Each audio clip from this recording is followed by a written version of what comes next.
Dahil marami tayong labanos na natira sa ating pagtitinda, balatan natin to. Gagawin natin kilawin. Dito kasi sa amin, mahilig ang mga tao sa mga kilawin na labanos. Kaya, may mga paninda tayong labanos, may mga natira. So, babalatan natin siya. Gamit ng ating peeler. Gagamit tayo ng peeler para mas maganda yung pagkakabalat natin.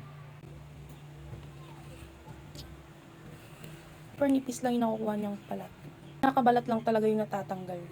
Labanes natin, diba? Using this peeler.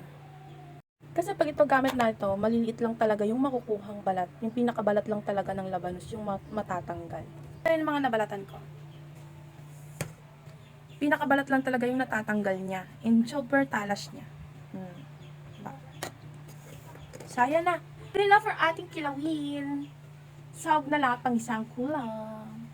And may iba-iba rin tong kulay. So, as usual, pink yung pinili ko.